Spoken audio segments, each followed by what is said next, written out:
Okay, so there's an 8-second delay, so whatever I say, I'll probably like see you guys' reaction pretty delayed and vice versa, but I'm so excited to be here for you guys today. Hello! Hello! Hello!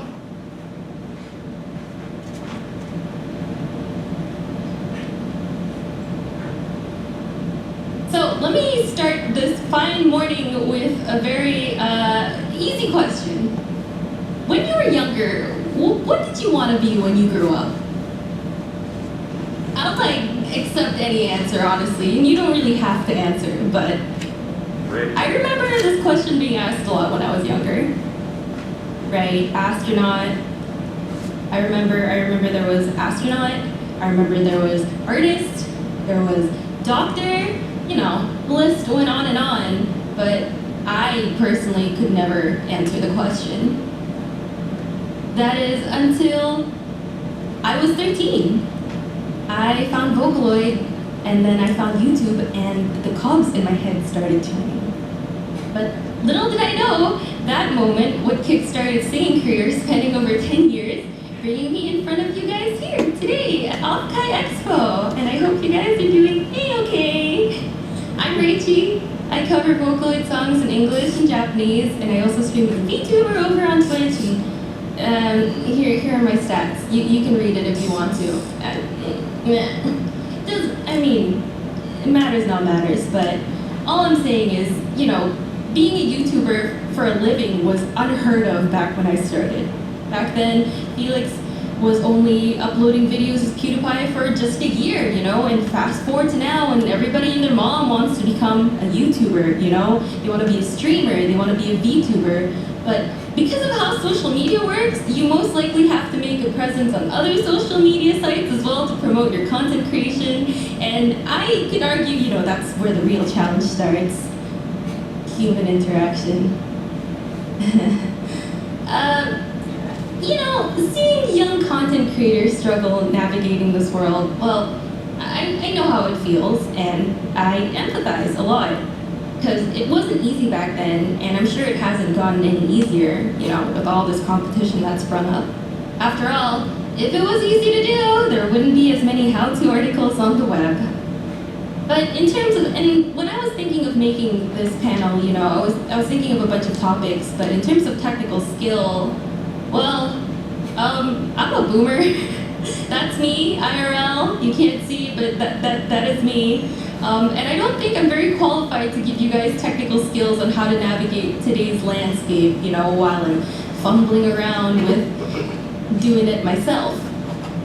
But you know what kind of tips I can give? That's right, a sharp tip. Okay, no, I'm not funny. I can give emotional tips, because what people don't tell you is that the content game is a 60% mental, and it can be really rough trying to do what you love for a living, when the more you do it, the less you feel like you love it. You know, hands up if you agree, and it is what it is.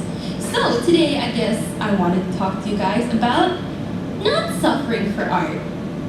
Or in other words, things I wish I would have known as a budding content creator to avoid burnout or trauma. Learned from years of therapy. And tidbits I vaguely remember my mom telling me, but I didn't listen to at the moment because who does? And also self-help articles I googled in my spare time. Final Mix Plus. Over 2 Days Ultimate Edition. Featuring Dante from the Devil May Cry series. Because this is supposed to be fun, right? And when you do what you love for work, you know, you'll never have to work a day in your life or something, right? I think you guys know by now that's not the case at all, you know? I wish I knew that earlier so I could save years of heartbreak and, you know, wondering if I was all right, if I was normal, if I was destined to be this sad forever. But you know, doing things that you love is surprisingly just as tiring as doing something that you don't love. So, whoever made the old adage was wrong. Probably dumbass, I don't know. But that brings me to my first topic. Doing things you love can be just as tiring as doing things you hate. You know, whether it's eating, cooking, singing, making videos, it all takes work. But because you love it, you tend to want to do more of it, right?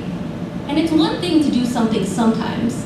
But if you settle into doing something all the time in a routine, and you tend to take on all the things surrounding it as well, right? And maybe those things surrounding it don't really spark your interest, but it's necessary to do the thing you want to do properly. And in the end, it gets harder and harder to appreciate just what you loved about it in the first place. Like, okay, I know we all have this moment, right? That one opportunity that looks really good, that you just want to take up, but your schedule is packed as hell. But then, of course, you justify it by saying, I'll be fine, because at least it's something you love. No, stop that. Stop that right now. Right there.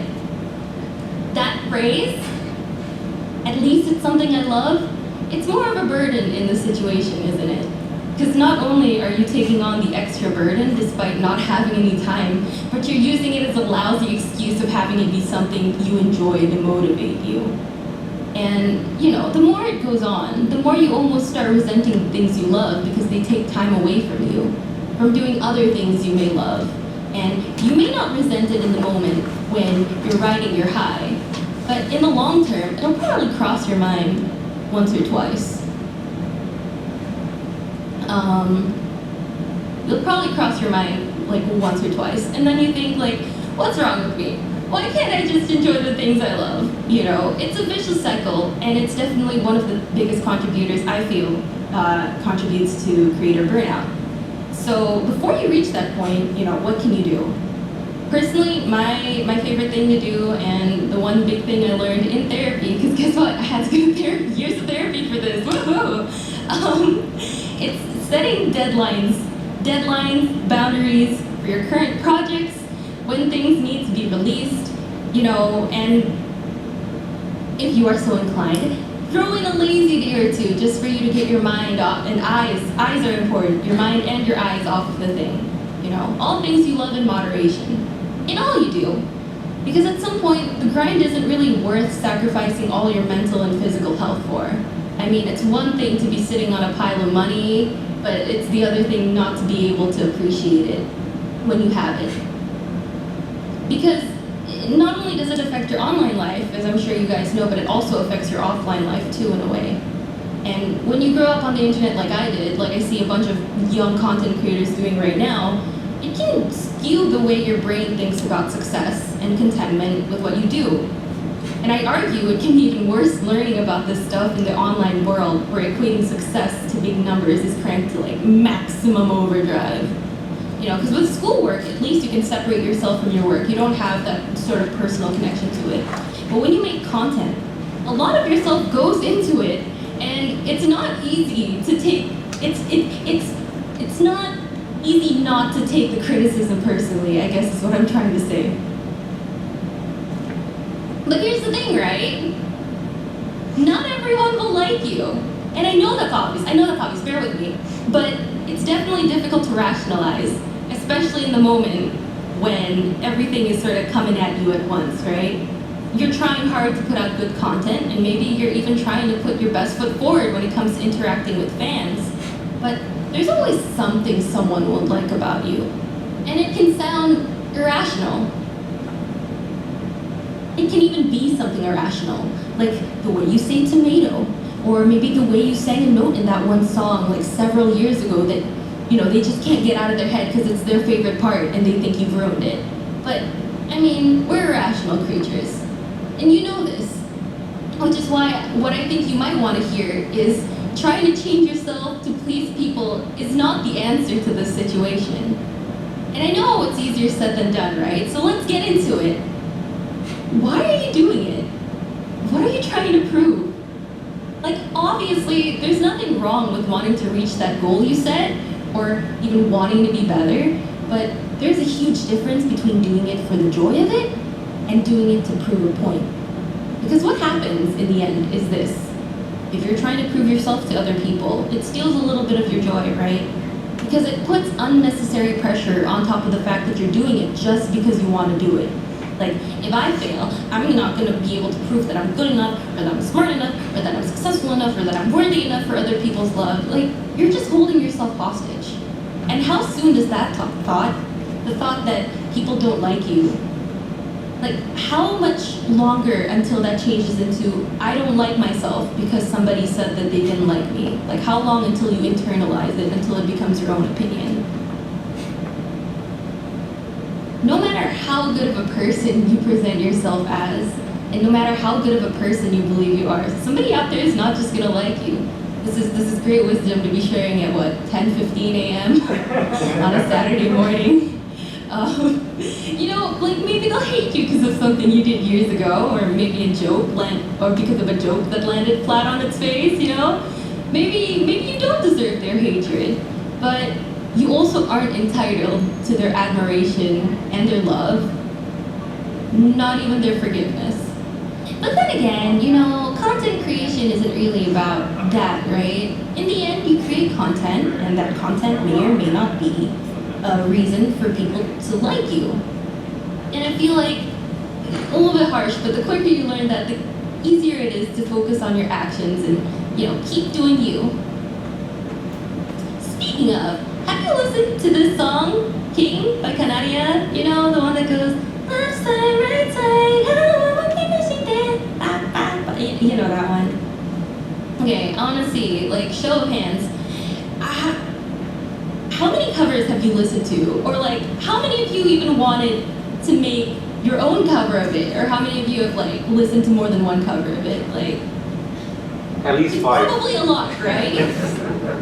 Because I looked on Google and I find about like 537,000 results. Oh, there we go, the hands. Let's go. We got some cultured people in this room. Let's go. 537,000 results, right, on Google. Now, out of all of these, how many covers do you think are unique or special? Like, let that stew a little bit. I'll let it stew for about 8 seconds. Trick question. All of them are. I guess my point is, that's really the art of being different, right? And it sounds too good to be true, but listen to me. And listen closely. All eyes on me. I hear this sentiment a lot among creators, right? And how many times have you heard this? So-and-so person has already done this. I don't think I can do it as well as they can. Or even to the point where it goes like, there's no point in doing it because so-and-so already did this and I don't think I can ever be that good. Like, I understand if it's something to do with expending your energy and doing something. But what's important to understand is, and to keep in mind, is the two cakes theory. Do you guys know the two cakes theory? And like the artist goes, oh man, the guy's cake's way better than mine. But the audience goes, holy shit, 2 cakes! Oh, am I allowed to swear actually? I'm so sorry. Keep going. But yeah, 2 cakes. And it shows by like how many of you guys have heard this song, how many like covers you guys how many covers you guys have consumed of this, right? Whether it's in songs or in streaming a particular game, like you're the only person that can put a spin to the work that's unique to you. The fact that you're putting it out there means there's one more of that particular work we can consume, and you never know. Just because it's not objectively good doesn't mean that it won't become someone's favorite take on the work. Like, I know my English adaptations of Vocaloid songs aren't the best out there. Like, not by a mile. There's always gonna be something that's wrong. There's always gonna be something that's not enough. But does it stop my covers from being somebody's favorite? I would argue no. Like, maybe only some parts resonate with some people, but maybe those people can take parts of my lyrics and inspire them to create their own, or like make something great out of it. So, I'm not saying that you should only hop on bandwagons like King or Identity by Canaria, only if you have something interesting to add to the conversation. Like, what is this? High school? Thesis defense? What I'm saying is, wanting to hop on a bandwagon is enough of a reason to do it. Because you want to, and anything you put out is unique to you. Let's see. Like, but you say, Rachie, what about if I copy somebody 100%? Is it still unique?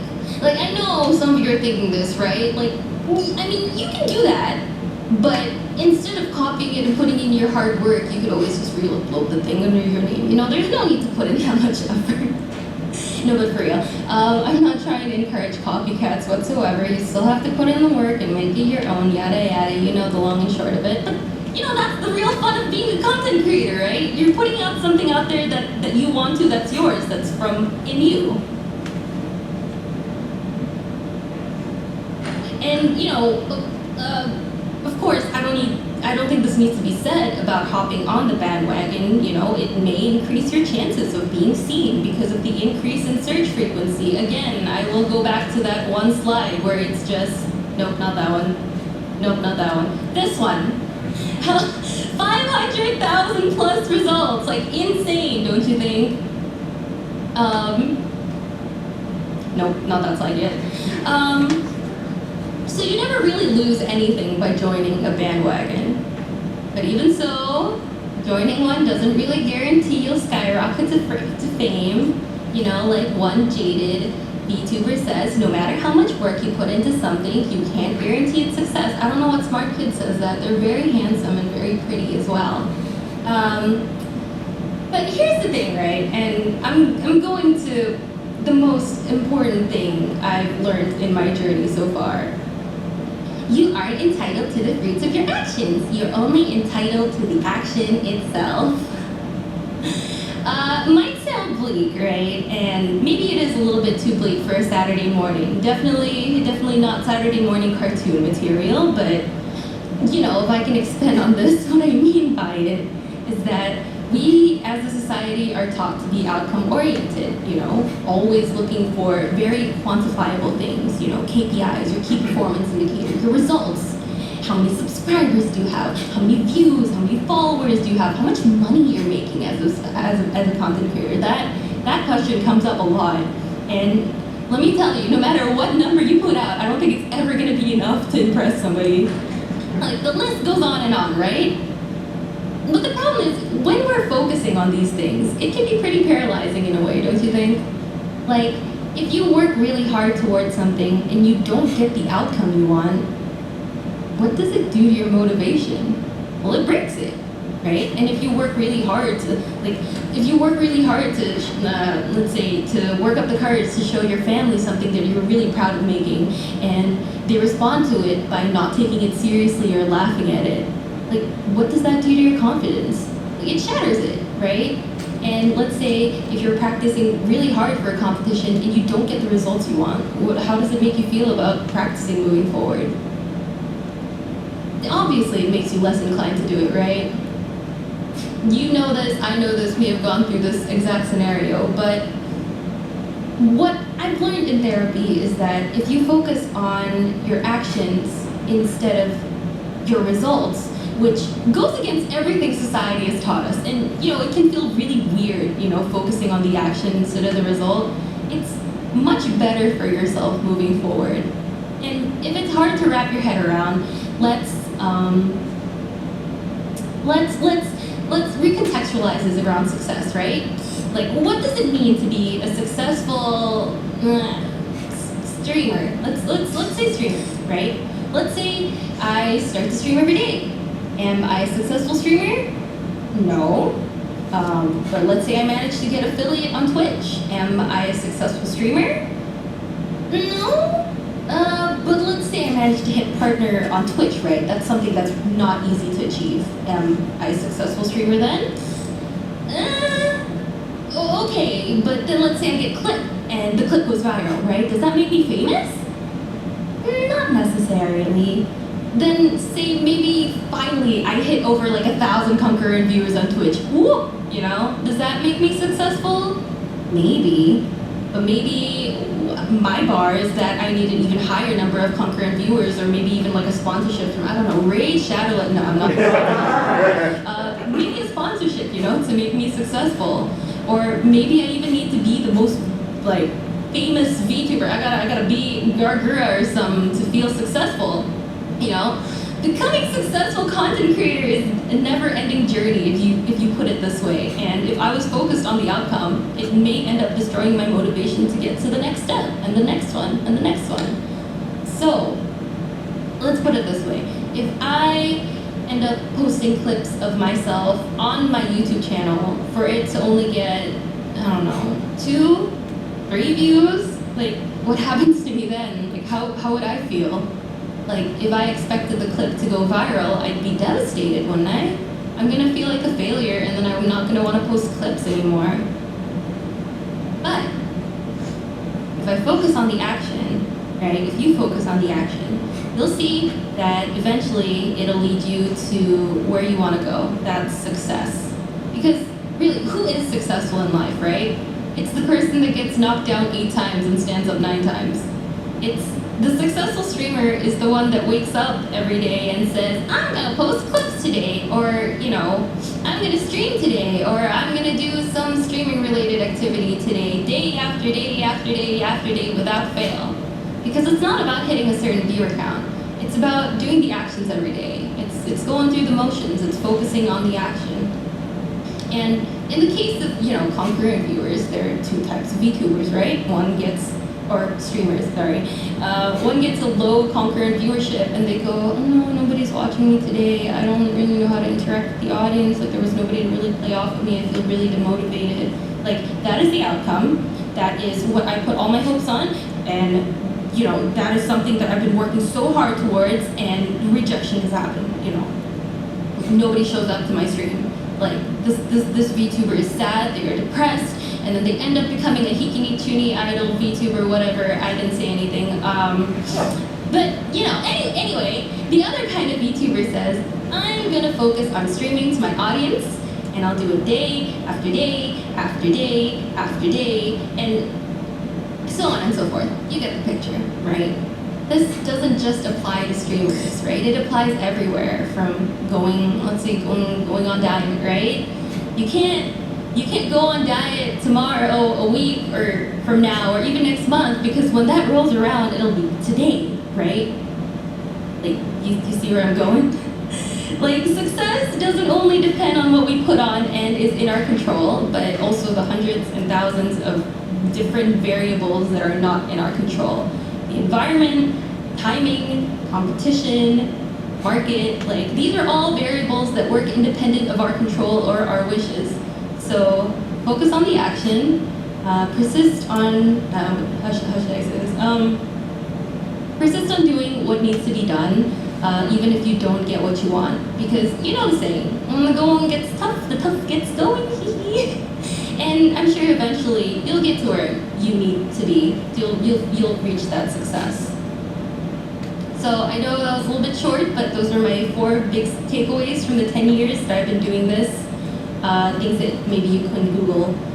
To recap, doing something you love is just as tiring as doing something you don't love. Why? Because they both work. Not everybody is gonna like you, you know? You can have the most cute, angelic, Hawaiian voice on the planet, and somebody just, you know, likes raspy voices more, or the way somebody else says potato. Like, people are dumb. It happens. Us included. Anything you put out there is unique because only you can do you, you know? 2 cakes are better than 1, right? And lastly, you are not entitled to the fruits of your actions and only to the action itself. And the successful creator is the one that focuses on doing the action instead of lamenting over the outcome. I don't know if this is too late to mention, but if I knew that I was going to be given a super early slot, I wouldn't have done such a heavy topic. You guys are all listening to me through this. Thank you. So I hope you guys have learned a few things, or, you know, at the very least, you know, or I hope my talking jogged your brain a little bit, you know, like doing a crossword puzzle in the morning, so you can go out there, seize the day, and enjoy the rest of the convention with open eyes and maybe open ears, or I hope they're not bleeding ears at least. I know how annoying my voice can get. I should stop talking. Anyway, I'll be opening the floor to any questions you have, whether it's advice you need me to give or any questions about this whole content creation thing. I'm more than happy to answer. But first, let me just yes. That is exactly what I'll do. Yeah, I'll open the floor. Yes, you with the shirt, the white shirt, and the mask, raising up your hand. Everyone's wearing masks, but I'm assuming that's me. So I just visited your YouTube channel just now, and yes. I see that you do lots of song covers. So I'm wondering, before you do this song covers, do you get any permission or license for those, or do you just do them?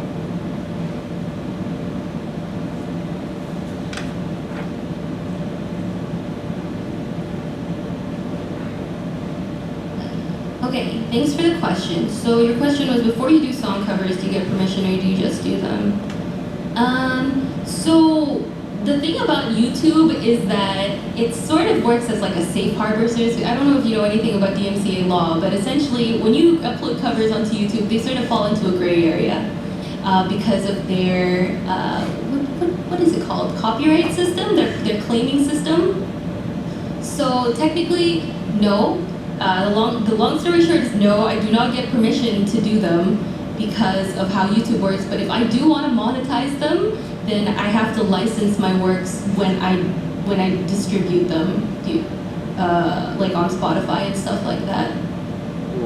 Right. So. I hope that answered your question. So. But to upload your stuff on YouTube, no, you don't really need to unless you're a big corporation or something. Yes, sorry about that.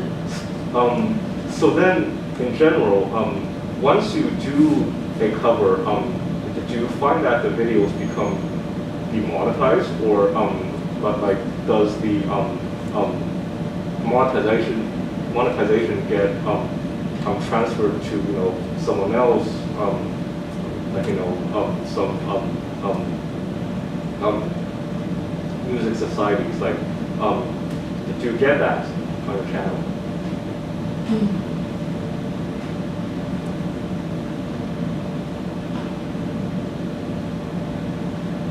So in general, once I do a cover, it depends. If I have a custom instrumental for my cover, then no, it does not become demonetized. Then I can earn money from it. But if I do, but it is part of like a content revenue split kind of thing. So they know it's a cover song, which means part of the revenue goes to me, but the majority of the revenue will go to the original music person. Yeah. Long story short, if you want to make money on YouTube, don't do it through music. Don't do it through song covers. It's like bunch of effort and tiny monetary reward for it.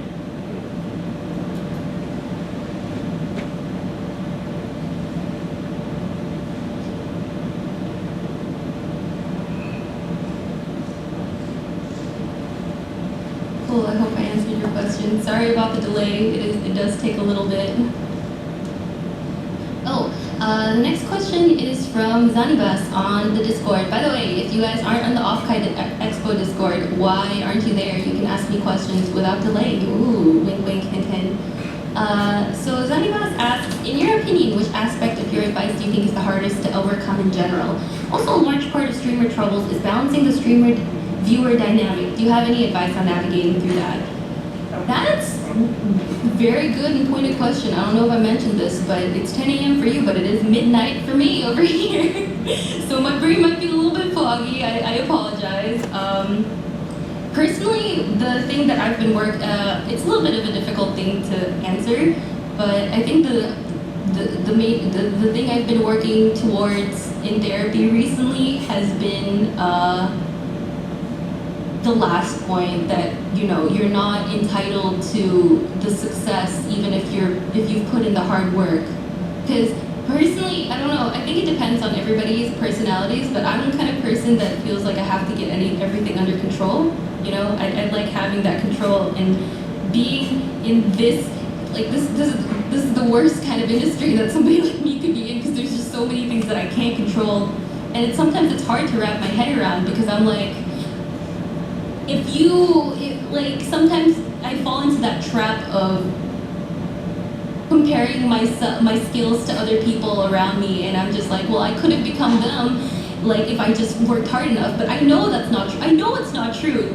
Everybody's different, different circumstances, different amount of hard work that they put in, but it's just so hard for me to wrap my head around sometimes. So I think that's the hardest to overcome. And for the second part of your question, a large part of streamer troubles is balancing the streamer-viewer dynamics. Do you have any advice on navigating through that? Personally, okay, so the way I approach streaming for me is that I want to be like the person, I want to be like your friend that sits on the couch next to you and like talks to you while I game, or at least talks to you and we're having like a weird ass conversation, you know. Sort of just like we're best friends riffing off of each other.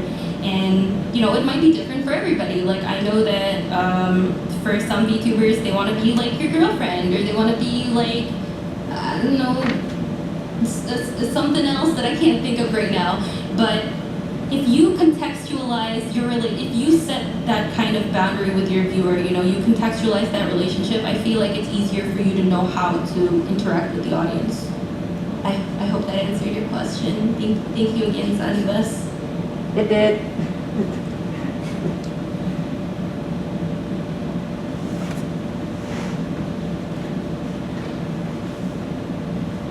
I'm glad. Okay, while we wait for other questions, oh, actually, here's another question. So this one's from DarthMart37. Hello, my friend. Is there a right time to change things up as a creator? So this is actually a very interesting question because I have been trying to deal with this. This is like one of the problems I've been trying to deal with on my path as a content creator, because as you know, like the streaming and the YouTube meta, it changes. I feel like it's almost every year at this point, or even quicker than that, right? And the time to innovate obviously is going to be different for everyone, you know, like for cover artists, you know, the way you innovate is maybe through like, I don't know, the graphics you do or the songs that you cover, or like the artist, like what's happening right now, what's the meta, and things like that. For other content creators, it might be different, you know, like maybe if we like take a step back, like VTubers is the meta right now, obviously, but what is it going to be like in the future, and when are you supposed to change?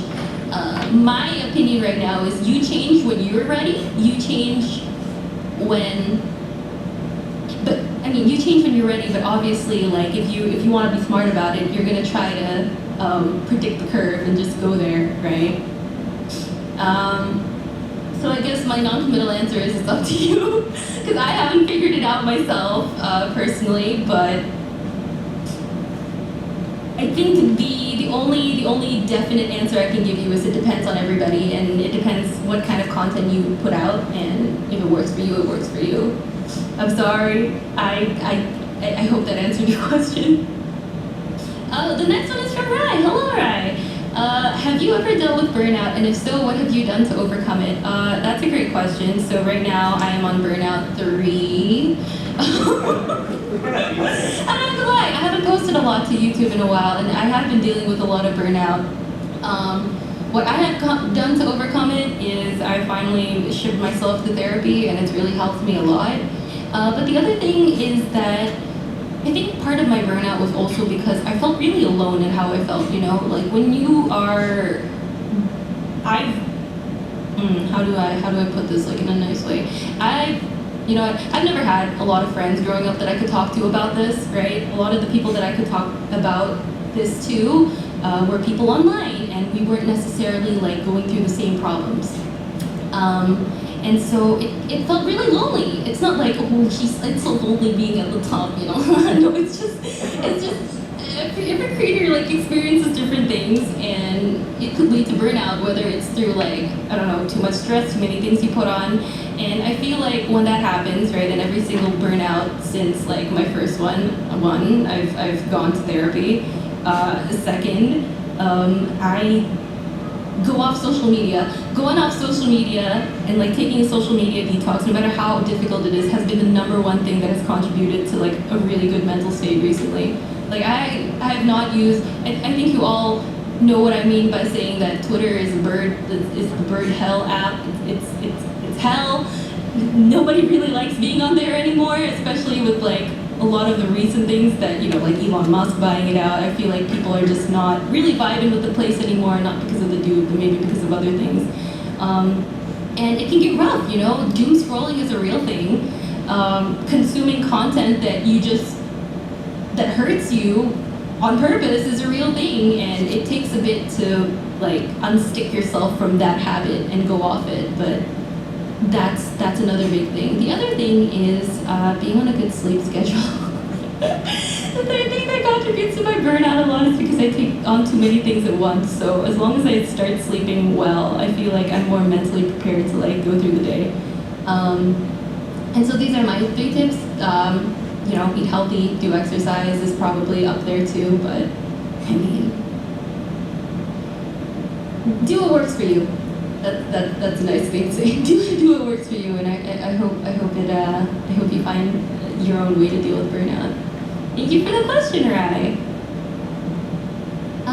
Okay, so our next question is from Munch regarding burnout and how passions or things like can be just as tiring as things you don't like. How does somebody differentiate between what is really a passion and what just isn't a good fit for somebody? It's especially confusing when other things in life besides content creation are burning you out, and so it's hard to tell what's fulfilling or interesting and what's not when it's new to you or it's an old interest that fell out.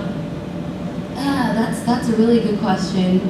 I can definitely relate to this because, you know, sometimes, some days you feel like you aren't really cut out for the thing that you're really passionate about, right? Like, even I've gone through periods of being like, oh, Jesus Christ, am I really fit to be a content creator? Like, I signed up here just to do the singing thing, and suddenly I have to deal with people like on Twitter and making connections and networking, you know, all these things that I purposely went on the internet to avoid. And so it is really difficult to figure it out. Like, personally, I usually just give myself 3 months of something, and if I like doing it despite feeling frustrated, then I keep going with it. I feel like the 3-month rule is good. You know, you pick up a thing for 3 months, see if you like it. If you don't like it, if it's not working out, then you know you can drop it. You can switch to something else. That's one of the ways that I figure out if I do like something or not, or if it's a good fit. But other than that, like, I do understand if there's things other than life besides content creation that's burning you out, and it's just a matter of like, what are you willing to sacrifice to do this thing? And if you're not willing to sacrifice anything to do the thing, then maybe it is time to sacrifice it. I told this to a friend a while ago who had to give up on a dream for a little bit because they had a lot going on their plate, and they just couldn't go through with it anymore. Like, it's not shameful to put it down for a little bit to pick it back up later when you have time. Like, that's perfectly normal and that's fine. And you know, like, all of us, I see we're all very young people in this audience, you know, it's, life expectancy is what, 60, 70, 80? Like, you're never too old to start something back up again, especially if it's something that you enjoy. I feel like it's always going to be worth going back to it. So, good luck to you in figuring it out. I really do hope that you get it. Go get that bag, you know? Whatever the young kids. Let's get this bread! Thank you for the question, Munch. Next one's from Kino. What platform do you recommend for getting started? And what tactics do you have to stay motivated? This is a great question, Kino. So platform, in terms of platform, I feel like whatever you feel like you understand the most, you know? Or I feel like the other side of it, the first thing that popped into my head is whatever has the best searchability, right? If you can look up your creation that you titled and tagged very well, very easily, then that's a great place to start, right? Like YouTube. YouTube's a great place to start if you want eyes, but you know the trade-off is there's a bunch of competition there. So how are you going to stand out amongst it? Compared to Twitch, where Twitch, it's really hard to find new people on Twitch if you're purposely looking for something that is specific, but it's also easier to get discovered there once you know what's going on. So it's really what you understand the most. You know, I recommend you do a little bit of research on like your content, what content you want to put out and where it's being put out the most. But also on the other side of it, if you want to be like a trailblazer and do your own thing on a new, you know, become like the ninja of Mixer, that's really outdated. Maybe you want to be like the king of like a new platform or something. something that you know you can grow there and you can do good, then go for it. You know, it all depends on you, what you feel like is worth it, what's worth your energy. Try it out, again, 3 months, see if it's working out for you. If it's not working out for you, then no problem, go somewhere else and try doing it again, you know? Keep doing your best till you succeed. And the other part of that question is, what tactics do you have to stay motivated? So do you want the answer that I give people, or do you want the honest answer? Honesty. Honesty.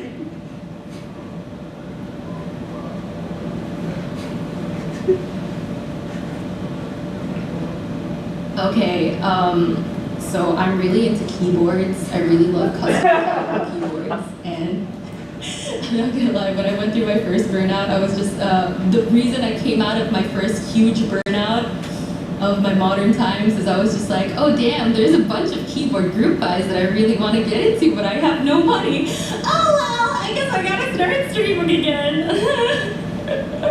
So it's just, you know, it's the little things. It doesn't have to be a deep reason is what I'm saying. Or maybe I'm just trying to justify it because of my own, you know, maybe I don't want to look bad. But honestly, if it's something as small as like, I want to buy a keyboard, I want to save money up for this, or like, I want to see one person smile, I want to get,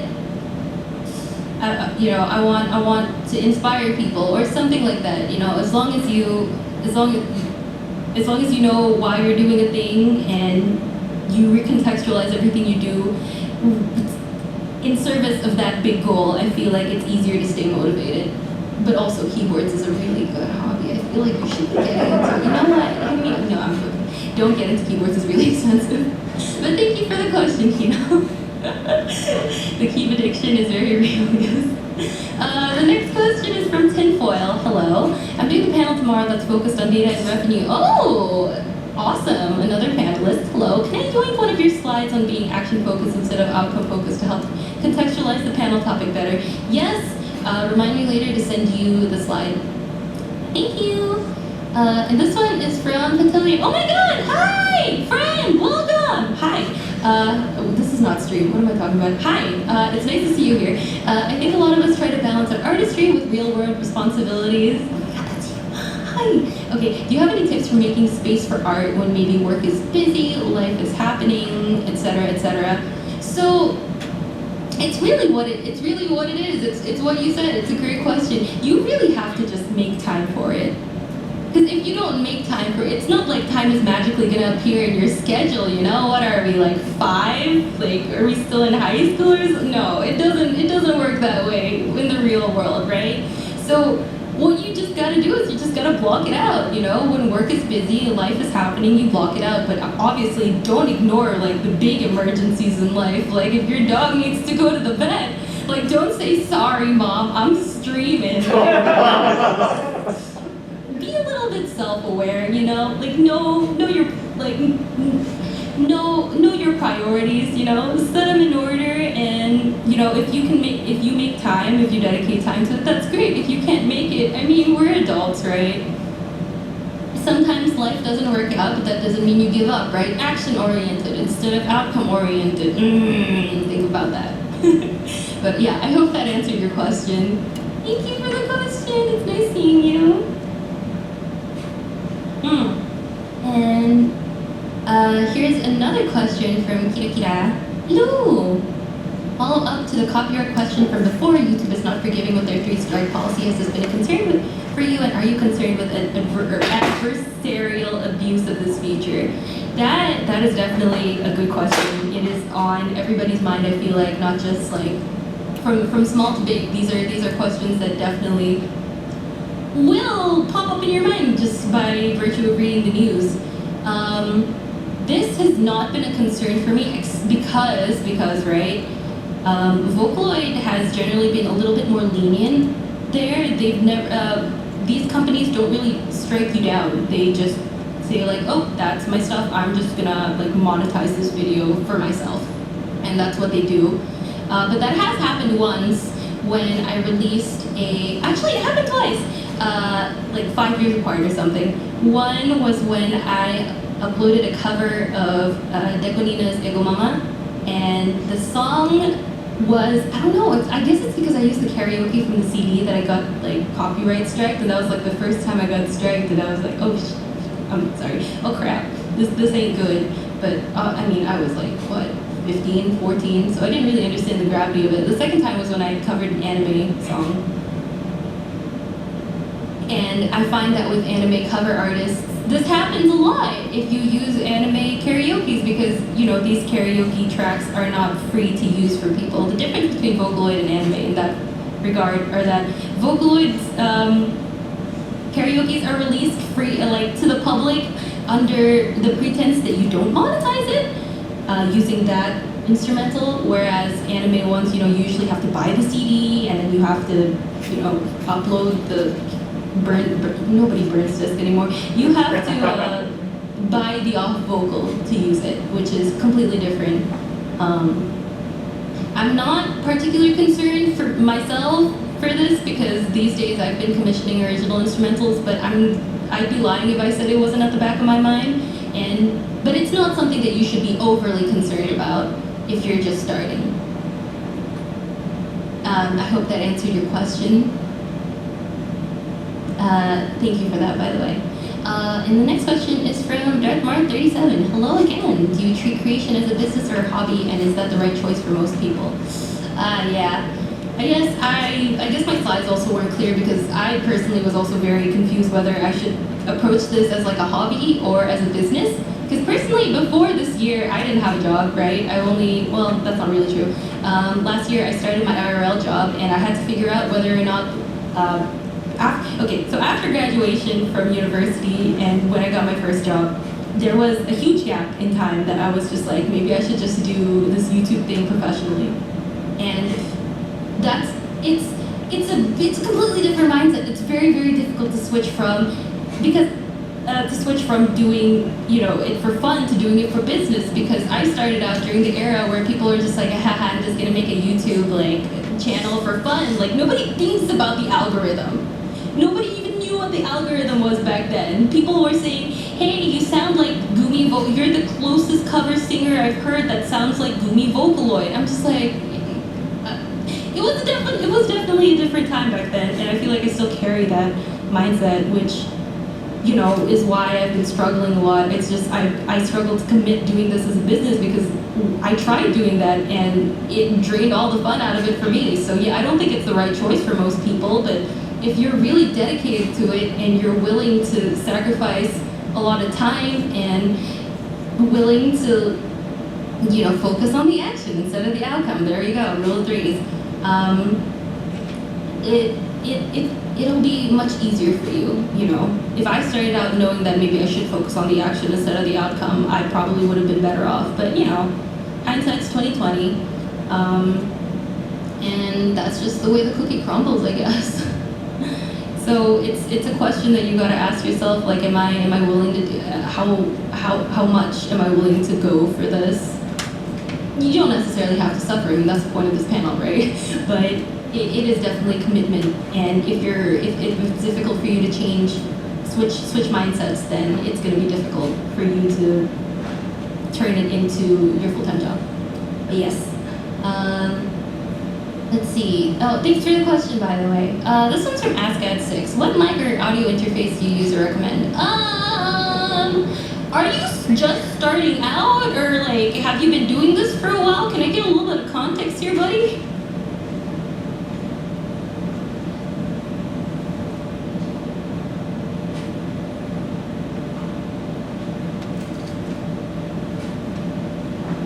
I'm Elon Musk. Let's see. Starting out. Okay, good to know. So I did a stream. Like, oh, wait. Sorry, right now.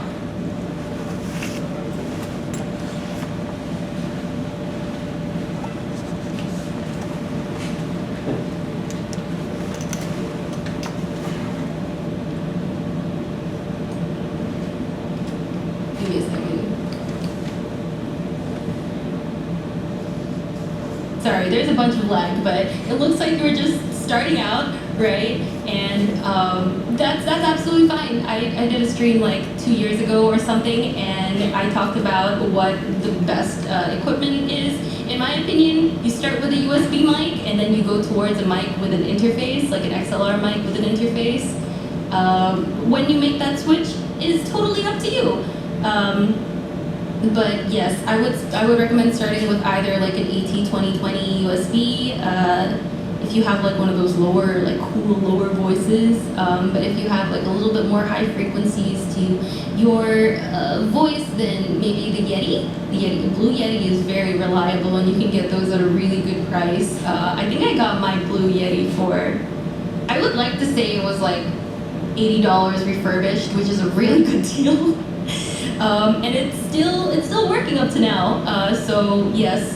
You don't have to get an overly expensive mic when you start out. What matters is that you have something, you know, it doesn't have to be the best thing, but it's something to help you start out and really like set your audio quality, not really on best level, but like to the next level in a way that it's workable is good. And in terms of, yeah, like I said, when you make the switch it's up to you, but you will know. It'll be from within. You heard that the Blue Yeti is very sensitive and it picks up everything. See, those kinds of little things can be mitigated with the use of effects in your broadcaster. Like you know, in OBS and stuff, you can sort of put like a noise gate and things like that. That really helps. I recommend you looking into like leveling up your stream audio with plugins, because there are a lot of free plugins on the market. A lot of them are built in with OBS, and it will definitely mitigate whatever you have going on in the background. Also, Scar says we have about 5 minutes left, so ask questions now. Let's go. Thank you, by the way, for the question. Ask Ed. Feel free to hit me up if you need more specific recommendations for your budget, and I'll try to help you work that out. Patelia again, will you sing my art tomorrow? Oh, right. Before we move on, did you guys know that I will be doing a singing thing tomorrow? A thing, yes, a singing thing. I'll be having a little mini concert, is what I'm saying. A little karaoke over here in the same time. I don't actually know if it's in this panel room, but it's gonna be at the same time as it did today, early in the morning, you know, to get your blood pumping. Don't worry, this time I won't start out with like the depressing shit, you know. All good. I know we're in the morning now, so I've curated my playlist accordingly. We'll be doing nostalgic Vocaloid night, so I hope you guys, if you are interested, come join. But yes, let's see. The next question is, oh, right. Patelia asks if I'm gonna be singing my art tomorrow. Fuck around and find out. No, I'm joking. No, we'll see. Maybe I can slip it in just for you if we have time. So the next question is from Darth Marth again. When is the right time to take a break? I think it depends on you. If you need to take a break, you need to take a break. Just give your chat heads up and don't leave and go MIA. And make sure during that break, I know I should really be saying this because it's not really like I should dictate what you're doing, but queuing up content on your break probably is a really good idea. It's a good idea to do that, just so people don't forget you, because there's like a bunch of people out there. Like, I don't know if you've heard, but there's like 7 billion other people in this world, and that's a really scary number. So just in case, you know, just queue up that content to give also your followers something to consume while you're gone. You gotta feed the kids, you know. I don't know if that was a very appropriate analogy, but we'll go with that. Yes. Thank you for the question. This one's from Munch. You can lower gain on the Blue Yeti knob, add noise suppression and gate. There you go. Noise gates, limiters, compressors. OBS has a good built-in interface. That's very true. And okay, I've got word from Scar that we're going to be on the main stage tomorrow for karaoke. Woo! Exciting. So I'll see you guys on the main stage tomorrow, bright and early. Make sure you bring your dancing gear, because I hear that early morning exercise is good for you. Woo! Excited. And okay, I guess we're taking our last question. Oh, last question's from Ryan. Will you sing Echo Mama tomorrow? Oh, okay, now that you ask, okay, maybe. I shall consider it. But yes, thank you guys so much for coming today to my panel. I was really worried that this wouldn't turn out okay, but look at us! Woo! The most important thing is you guys had fun today. And you learned something.